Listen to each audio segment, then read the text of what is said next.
Nous allons donc démarrer avec ce premier prix qui est un peu le grand prix, si je puis dire. On va entrer vite dans le vif du sujet, de l'exportateur de l'année. Voilà, la personnalité exportatrice de l'année. J'appelle pour cela le remettant qui, en ma compagnie, lui remettra le prix. C'est Emmanuel Flao de chez Air France. Bonsoir, mon cher Emmanuel. Vous aussi, vous êtes un fidèle de cette maison. Venez, allez.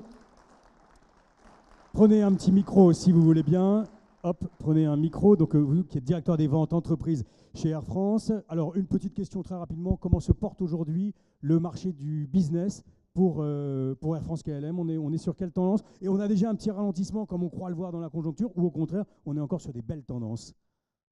Merci, bonsoir à tous. Le marché se porte mieux, en tout cas pour nous. C'est vrai qu'on a eu un premier semestre assez compliqué, avec une actualité sociale, opérationnelle assez perturbée.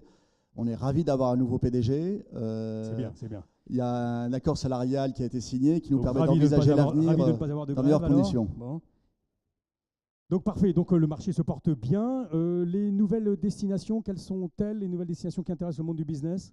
Alors pour nous, les principales destinations, il y en a une quarantaine en tout qui vont être ouvertes pendant l'hiver. Là, sur le long courrier, il y a effectivement Dallas, Quito, Costa Rica et des destinations aux États-Unis qu'on développe particulièrement avec plus de vols sur Los Angeles et San Francisco. Bon, et puis toujours le programme Bluebees qui est maintenant bien ancré par les entreprises, de la PME au grand groupe international qui voyage beaucoup, ce programme de fidélisation.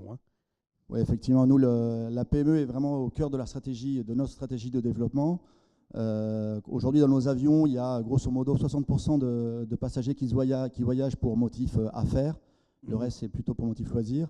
Et dans ces 60%, il y a un gros tiers qui sont constitués de voyageurs issus des PME. C'est pour ça qu'on investit beaucoup sur ce segment. On a aujourd'hui 50 000 contrats Bluebees qui sont ce programme de fidélisation spécialement dédié aux PME PMI. Et on est très satisfait des résultats puisqu'on a une croissance à 2 chiffres. Alors après, quand j'entends le chiffre de 200 000, cette ambition de 200 000 entreprises exportatrices, eh bien voilà, du gisement, voilà, évidemment. On a de quoi faire. Et du vivier. Voilà, bon vol pour Air France et donc les ailes dans le bon sens pour une fin d'année 2018 et une année 2019 donc prometteuse pour le monde du business. Alors, mon cher Manuel, si vous voulez bien, nous allons donc remettre ce prix et pour ceci, je vais appeler donc l'exportateur de l'année qui nous vient tout droit de Chalon-sur-Saône, cette belle ville de Saône-et-Loire qui a vu naître la photographie. J'appelle tout autre domaine, Jérôme Hubert de chez Pinette et Mitco. Bonsoir monsieur, bonsoir, bonsoir. Venez prendre un micro. Bonsoir monsieur, prenez un micro.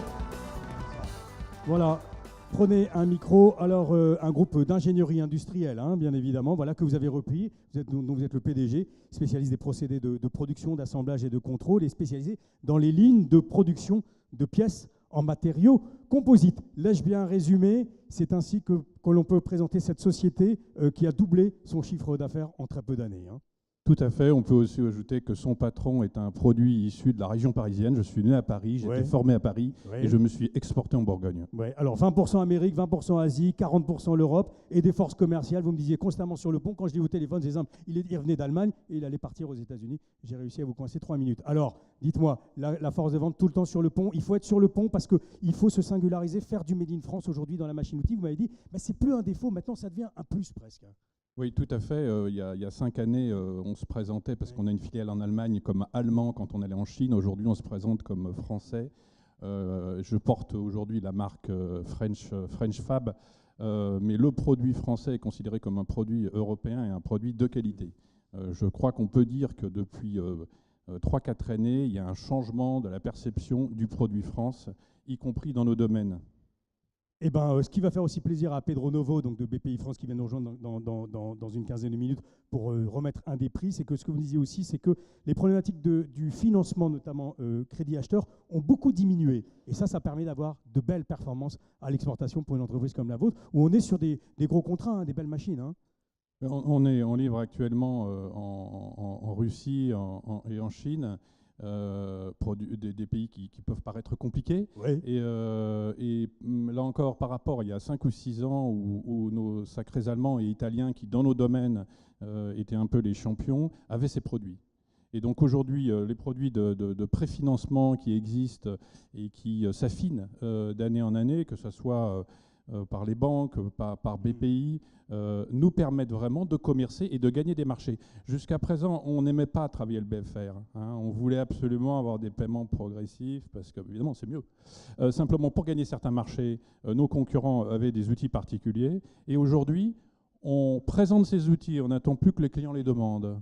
Voilà. Donc ça veut dire qu'on n'est pas à prendre du risque sur notre BFR parce que les banques lisent un peu différemment notre bilan. Je dis bien un peu, il y a un petit peu d'effort à faire encore, mais ça va arriver. Et donc ça permet d'aller beaucoup plus en avant. D'accord. Allez, dernier mot. Donc le protectionnisme, c'est quelque chose qui vous intéresse, qui vous inquiète plus exactement, les fluctuations des devises, ou pas particulièrement dans des métiers aussi techniques que le vôtre?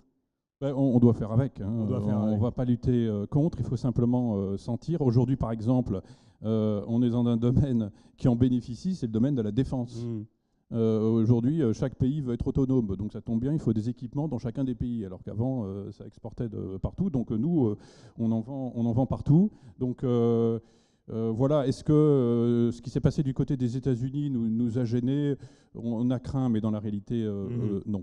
Bon, parfait. Alors, ce que je vous propose, il va y avoir une charmante hôtesse qui va donc nous rejoindre, remettre le prix à Manuel. Voilà, il a même une petite, il a même un beau billet, j'imagine. Voilà, bah, si vous voulez remettre le prix, donc il y a le prix du MOSI, donc gravé Air France pour Pinette et Mitco. Bravo monsieur, bravo monsieur. Le champagne. Le champagne, chez Air France, on connaît, doit-on rappeler qu'Air France est quand même la seule compagnie qui, même en classe éco, propose du champagne en long courrier. On est bien d'accord, et ça quand même, je pense que c'est un plus. Voilà, donc un billet d'avion, voilà, destination long courrier d'Air France, bravo. Ben, vous pouvez repartir aux États-Unis, cher monsieur, voilà.